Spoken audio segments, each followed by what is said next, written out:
Imagine a film where police helicopters equipped with advanced surveillance technology patrol American cities, monitoring citizens through facial recognition and thermal imaging. Picture law enforcement using military-grade equipment against domestic populations where privacy has been sacrificed for security. This wasn't science fiction. This was Blue Thunder in 1983. And it predicted our current reality with terrifying accuracy. When Blue Thunder soared into theaters during the summer of 1983, it arrived at the height of Reagan-era optimism about technology and law enforcement. Audiences flocked to see Roy Scheider pilot a state-of-the-art attack helicopter through downtown Los Angeles, expecting straightforward action entertainment. What they got was something far more complex, a mainstream thriller that smuggled serious warnings about government surveillance and police militarization inside crowd-pleasing spectacle. With a substantial budget and cutting-edge aerial cinematography, Blue Thunder delivered spectacular helicopter sequences, urban destruction, and earned over $40 million domestically. But beneath the surface thrills lay something much more unsettling, a paranoid conspiracy thriller disguised as summer entertainment. Blue Thunder didn't fail to find its audience. It succeeded too well at hiding its true message. This technically impressive action film with genuine political teeth became one of the 1980s most prophetic works, proving that sometimes the most important truths arrive disguised as entertainment. 40 years later, Blue Thunder feels less like fiction and more like documentary. Blue Thunder operates on two distinct levels that rarely intersect, creating a fascinating tension between what audiences wanted to see and what the filmmakers were actually trying to say. On the surface, this is a straightforward techno-thriller about a rogue police pilot using an advanced helicopter to expose corruption. Beneath that comfortable framework lies a deeply paranoid vision of America transforming into a surveillance state. The film's central vehicle, the Blue Thunder helicopter itself, functions as both spectacular action centerpiece and ominous metaphor. Equipped with whisper-quiet rotors, thermal imaging, and sophisticated recording equipment, the aircraft represents the ultimate fusion of military technology and domestic law enforcement. When Roy Scheider's character demonstrates the helicopter's capabilities, casually peering through apartment windows and recording private conversations, the film reveals its true concern: the complete erosion of privacy in the name of public safety. Director John Badham and screenwriter Dan O'Bannon constructed their thriller around surveillance technology that seemed impossibly advanced in 1983. The helicopter's ability to identify individuals through facial recognition, monitor multiple targets simultaneously, and record everything for later analysis felt like pure fantasy to Reagan-era audiences. Yet every capability depicted in Blue Thunder has not only become reality, it's become routine. The film's political subtext emerges most clearly in its depiction of government conspiracy. The villains aren't foreign terrorists or street criminals. They're corrupt officials planning to use Blue Thunder against American citizens during civil unrest. This wasn't abstract paranoia. It was a specific warning about militarized policing and domestic surveillance that audiences chose to ignore in favor of spectacular helicopter action. Most remarkably, Blue Thunder anticipated the post-9/11 transformation of American law enforcement. The film's what-if scenario, police departments acquiring military-grade surveillance equipment, became standard practice within 2 decades. What seemed like dystopian fiction in 1983 reads like policy documentation today, making Blue Thunder one of cinema's most accidentally prophetic works. Blue Thunder emerged from the unique creative intersection of 1970s paranoia thriller traditions and 1980s blockbuster sensibilities, representing a fascinating moment when Hollywood could still smuggle subversive political content into mainstream entertainment. The project originated with screenwriter Dan O'Bannon, fresh from his success with Alien, who wanted to explore the implications of advanced surveillance technology in civilian hands.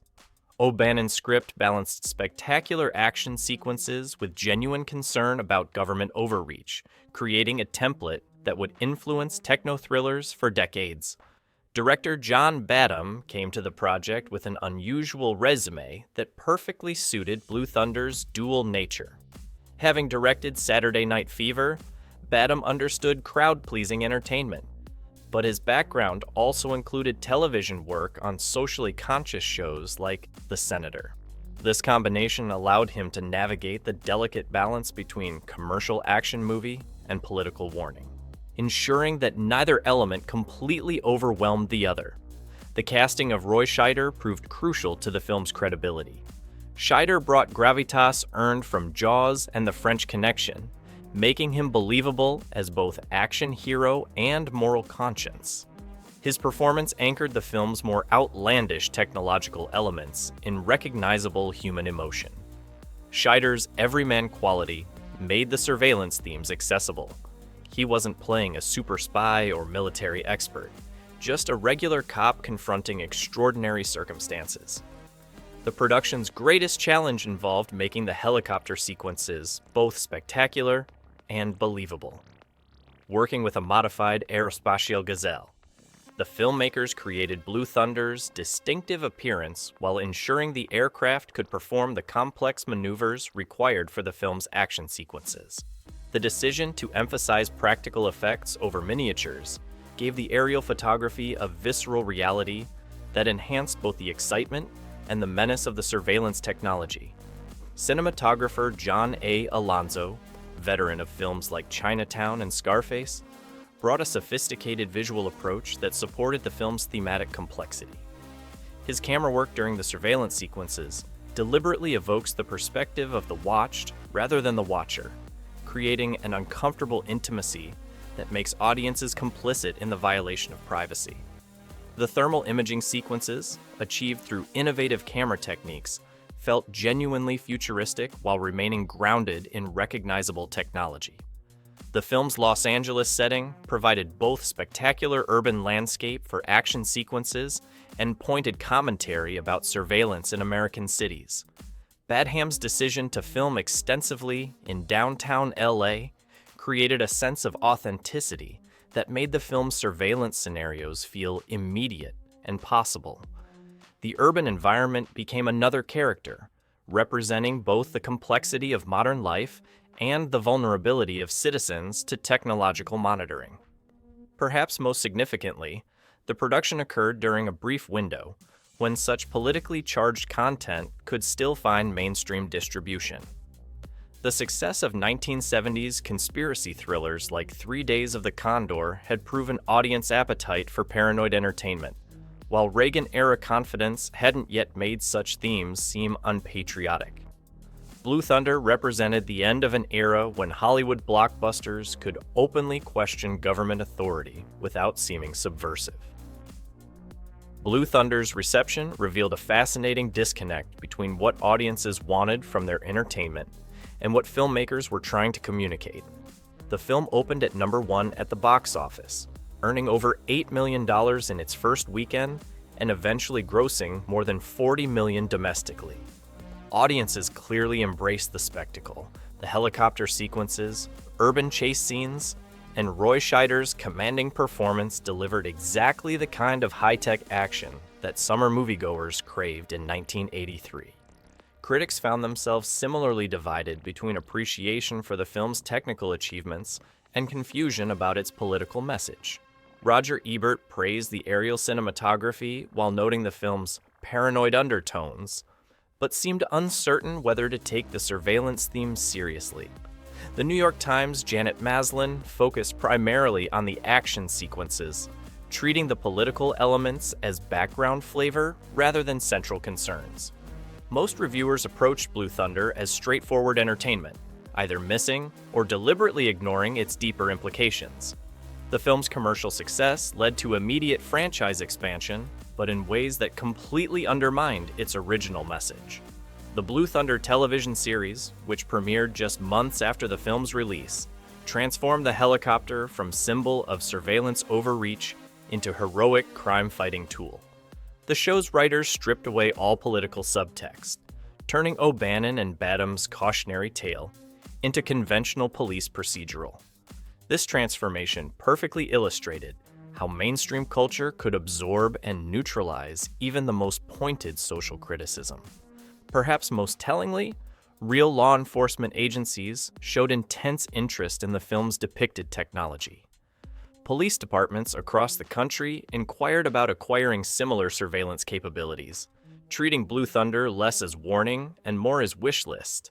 The film's detailed portrayal of helicopter-based surveillance became an inadvertent marketing tool for militarized policing, with manufacturers using scenes from the movie to demonstrate their products' potential applications.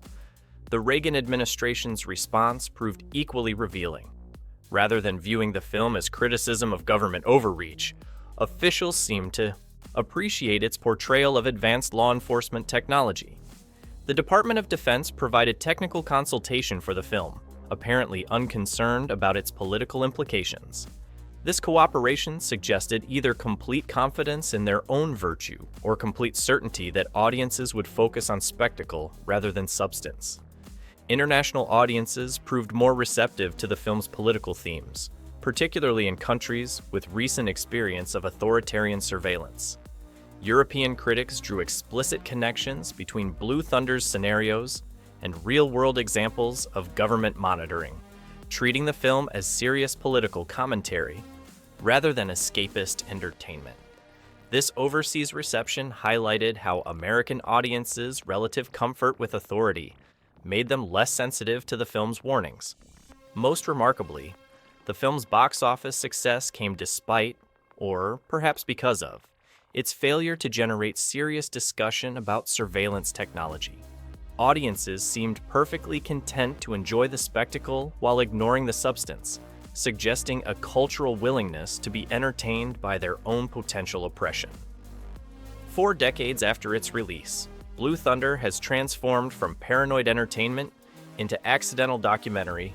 Its every prediction about surveillance technology and militarized policing having come to pass with disturbing precision.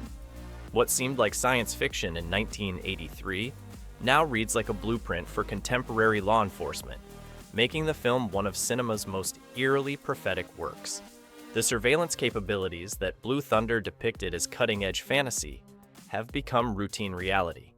Police departments across America now deploy drones equipped with thermal imaging, facial recognition software, and real-time data collection systems. The Predator drones patrolling international borders use technology nearly identical to what the film imagined for domestic surveillance. Every capability that seemed impossibly advanced in Blue Thunder, from silent aircraft to automated identification systems, is now standard equipment for modern law enforcement. Post-9/11 America has essentially implemented the surveillance state that Blue Thunder warned against, but with public approval rather than public resistance. The Patriot Act normalized domestic monitoring that would have seemed dystopian to 1983 audiences, while social media has created voluntary surveillance networks that exceed the film's wildest imagination. The helicopter's ability to peer into private spaces now seems quaint compared to smartphones that track every movement and conversation. The film's depiction of militarized police has proven equally prescient. The Pentagon's 1033 program has transferred billions of dollars worth of military equipment to civilian law enforcement, creating exactly the kind of armed domestic force that Blue Thunder presented as dangerous aberration. Police departments now routinely use armored vehicles, surveillance aircraft, and tactical gear that would have seemed appropriate only for warfare in 1983. Contemporary action cinema has largely abandoned Blue Thunder's political skepticism in favor of celebrating surveillance technology. Films like the Mission Impossible franchise present advanced monitoring systems as tools of heroic protagonists rather than instruments of oppression. The transformation reflects broader cultural acceptance of surveillance as necessary for security, making Blue Thunder's warnings seem not just dated, but almost subversive. Social media discussions of Blue Thunder reveal audiences finally grappling with themes they ignored during the film's original release. Young viewers discovering the film through streaming platforms often express shock at its accuracy, recognizing their own surveillance-saturated reality in what was intended as cautionary fiction. The film has found new relevance among privacy advocates and civil liberties activists who cite it as early warning about technological overreach. The COVID-19 pandemic accelerated many surveillance trends that Blue Thunder anticipated, from contact tracing to movement monitoring to aerial enforcement of social distancing. The normalization of such measures has made the film's scenarios seem not just possible, but inevitable, transforming Blue Thunder from entertainment into historical artifact. Perhaps most remarkably, Blue Thunder succeeded as both entertainment and prophecy, proving that mainstream cinema could deliver serious political messages without sacrificing commercial appeal. In an era of franchise filmmaking and focus group testing, the film's willingness to embed genuine warnings within spectacular entertainment feels increasingly rare and valuable. If you enjoyed this exploration of cinema's most accidentally prophetic films, make sure to subscribe for more deep dives into the movies that predicted our present reality.